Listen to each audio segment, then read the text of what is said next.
বিসমিল্লাহির রহমানির রহিম। প্রিয় শিক্ষার্থীরা,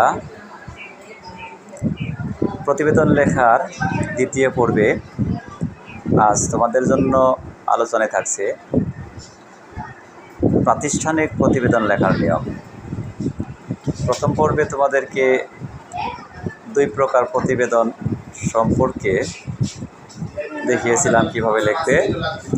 এই পর্বে তোমাদেরকে দেখাবো প্রাতিষ্ঠানিক প্রতিবেদন কিভাবে লিখতে।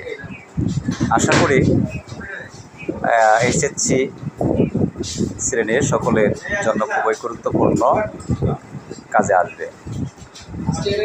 আমি তোমাদের জন্য একটা বিষয় নির্ধারণ করেছি। সেই বিষয়টা হচ্ছে তোমাদের পাঠ্য বই থেকেই আমি সেটা সিলেক্ট করেছি। দেখো, একটা বিষয়, তোমার বিদ্যালয়ে স্বাধীনতা দিবস উদযাপন উপলক্ষে একটি প্রতিবেদন রচনা করো। তোমার বিদ্যালয়ে বিষয়টা হচ্ছে, দেখো খেয়াল করো, তোমার বিদ্যালয়ে প্রাতিষ্ঠানিক প্রতিবেদন লেখা যে বিষয়টা, তোমার বিদ্যালয়ের স্বাধীনতা দিবস উদযাপন উপলক্ষে একটি প্রতিবেদন রচনা করো। তো প্রথমেই তোমরা কি করবে, প্রথমেই এখানে তারিখটা বাম পাশে তারিখটা দিয়ে দিবে। তারিখের পরে যেহেতু প্রাতিষ্ঠানিক প্রতিবেদন, সেটা তোমরা অধ্যক্ষ বরাবর লিখতে হবে। যে অধ্যক্ষ বরাবর লিখে স্কুলের নাম এবং ঠিকানা দিয়ে দিবে। এরপরে একটি স্পেস খালি রেখে তারপর তোমরা এখানে বিষয় দিবে। বিষয়টা যেন বেশি বড় না হয়, যেমন বিষয়টা স্বাধীনতা দিবস উদযাপন সম্পর্কিত প্রতিবেদন। যেহেতু এটা প্রাতিষ্ঠানিক প্রতিবেদন, সেখানে তোমাকে খেয়াল করতে হবে এটা হচ্ছে তুমি প্রতিষ্ঠানের প্রতি আদিষ্ট হয়ে এই প্রতিবেদনটি লিখতেছ। তো সেই ক্ষেত্রে তোমাকে একটা স্মারক নং দিতে হবে এবং এখানে তারিখ উল্লেখ করতে হবে। তো প্রথমেই এইভাবে শুরু করবে, জনাব, আপনার পত্রের স্মারক নং যা ডি ক, যে কোনো একটা তুমি সংখ্যা দিতে পারো।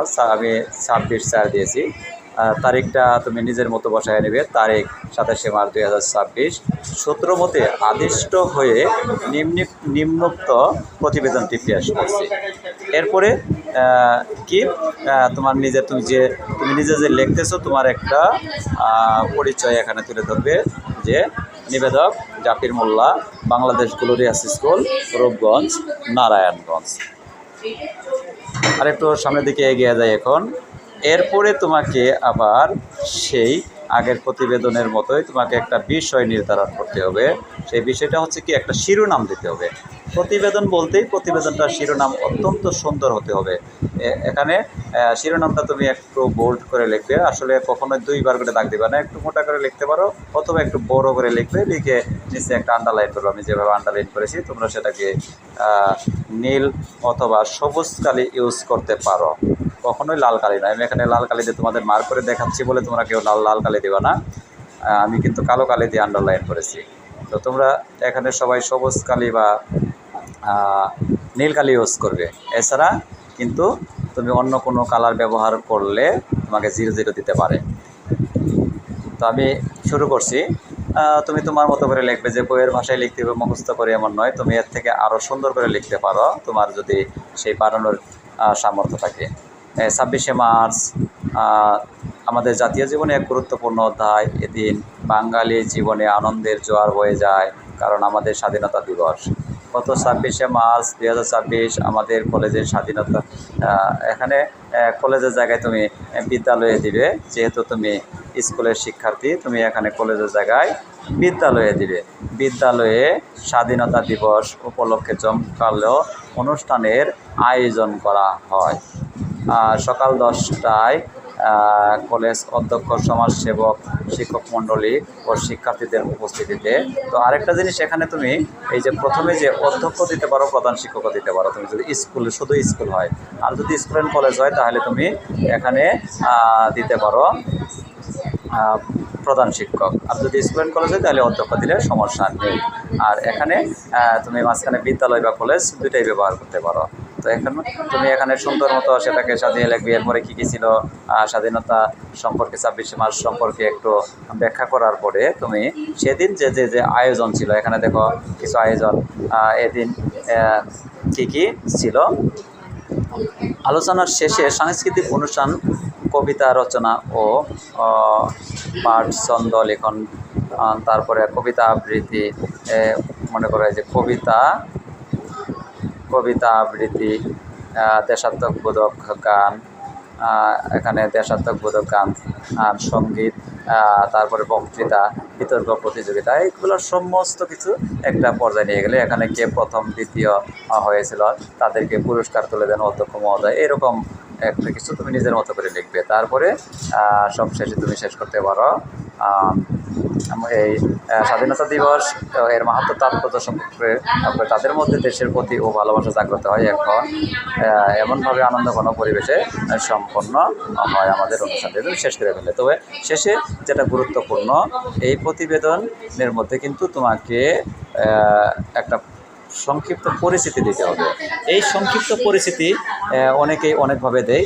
কিছু বইয়ের মধ্যে দেখবে যে এই সংক্ষিপ্ত পরিচিতিটা তোমার এই জায়গায় দেওয়া আছে, তোমরা খেয়াল করবে সংক্ষিপ্ত পরিচিতিটা এই যে এখানে দেওয়া আছে, দেখবা এই জায়গাটাতে দেওয়া আছে। এই জায়গাটাতে কীভাবে দেওয়া আছে তোমরা খেয়াল করবে, এই যে লেখার পরে এই জায়গায় তোমার সংক্ষিপ্ত পরিচিতি তুলে ধরা হয়েছে।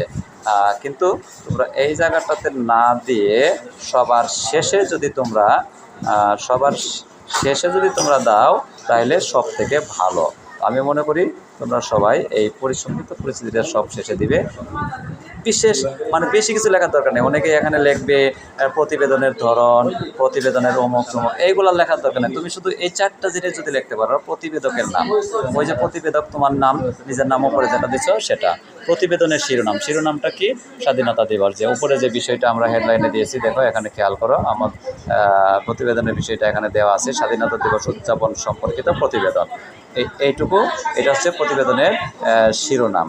তারপরে তুমি কি করবে, এখানে আরেকটা জিনিস দেওয়া আছে, প্রতিবেদনের স্থান কোথা থেকে লিখেছ, প্রতিবেদনটা তুমি যেখানে পর্যবেক্ষণ করেছো, যেই জায়গাটা তুমি পরিদর্শন করেছো সেই স্থানের নামটা এখানে দিয়ে দেবে। তারপরে প্রতিবেদনের সময়টা তুমি নির্দিষ্ট করে যে সময় এটা দিতে পারো, একটা তারিখ দিয়ে দিবে যে তুমি কয়টা থেকে শুরু করে কয়টার সময় করেছো এবং সেই তারিখটা দিয়ে দিবে। এই হচ্ছে প্রাতিষ্ঠানিক প্রতিবেদন লেখার নিয়ম। আশা করি সকলেই খুব সুন্দরভাবে বুঝতে পেরেছ। এর আগে প্রতিবেদন সম্পর্কে তোমাদেরকে যে আরও 2টা প্রতিবেদন তুলে ধরেছি, ক্লাসের মধ্যে দেখিয়ে দিয়েছি যে কীভাবে লিখবে সাধারণ প্রতিবেদন এবং সংবাদ প্রতিবেদন, এবং সংবাদপত্র প্রকাশিত যে পত্র বা ওইটাও একটা ধরনের প্রতিবেদন দেখানো হয়েছে পূর্বের ক্লাসে। আর এই ক্লাসে তোমরা যেহেতু জানতে চেয়েছিলে প্রাতিষ্ঠানিক প্রতিবেদন, যদিও প্রাতিষ্ঠানিক প্রতিবেদন তোমাদের বেশি একটা গুরুত্বপূর্ণ নয়, তারপরেও সবাইকে দেখিয়ে দিলাম। ধন্যবাদ, সবাই ভালো থাকবে, সুস্থ থাকবে, আল্লাহ হাফেজ।